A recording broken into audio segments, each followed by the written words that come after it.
Hey, good morning, church. Pastor Chris here. I hope you're having a blessed week. I've got a quick question for you.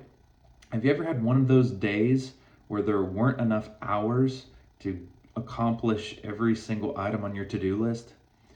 I had one of these days yesterday, and it was one of those times where started out my morning with my to-do list, all the things I needed to get accomplished, and it felt like throughout my day, I just kept adding items to it.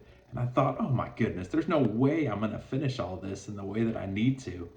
And in that moment, you can just feel so overwhelmed. Just even saying, there's not enough hours in the day to get done the things I need to get done. Well, in that moment, the Lord just quickened my heart yet again to say, hey, be thankful. Have gratitude.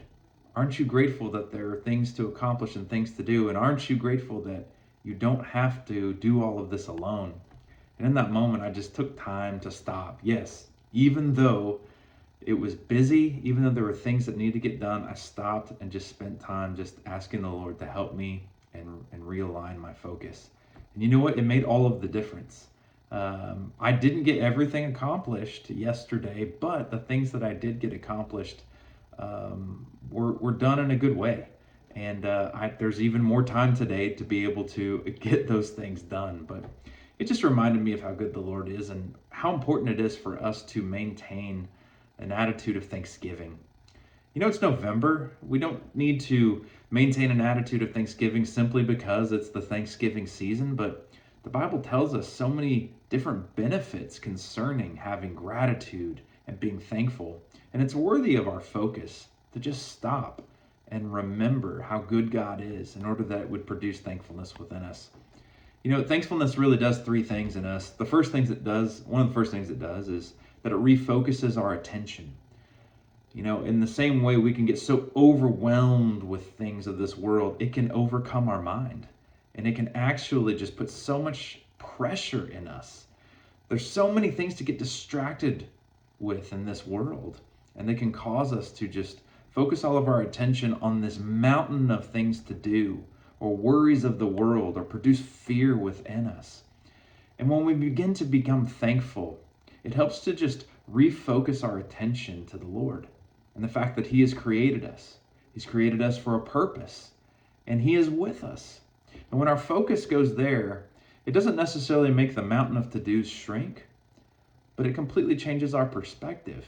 And all of a sudden we can do things out of a spirit of gratitude and thankfulness, knowing that He's with us. The second thing that it does is that it relieves our anxiety, closely tied to the first there. As it refocuses our attention, it relieves that anxiety. And as we take time to pray, it's important for us to have a prayer of thankfulness. Philippians chapter 4, verses 6 and 7 says to be anxious for nothing, but in everything, in prayer and supplication, with thanksgiving, let your requests be made known to God. And then there's a promise that follows that says, and the peace of God that surpasses all understanding and comprehension will guard your hearts and minds in Christ Jesus. What a precious gift He gives us, church. That His peace, His completion will guard our hearts and our minds through Jesus. It makes sense then why our focus would become realigned, because in that moment our anxiety is able to just be alleviated simply because God is on His throne. He's with us and He has good in store. That's a beautiful promise that we need to hold on to, but the only way in which we are able to partake of that peace is when we take time to offer thanks to Him and pray through every anxious thought that we have.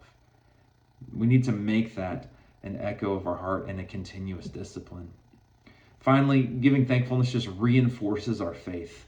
It points us to all the ways that the Lord has accomplished something in our lives and shows us that He is faithful to do so and has been for generations before us and will be after us.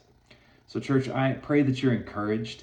I pray that you take time to thank God for all that He's doing. Cast all of your care to Him because He cares for you. He is able to make it carry through. And more importantly, He's able to realign our focus. Church, I love you. I'm in it with you. And I pray that you be blessed this week.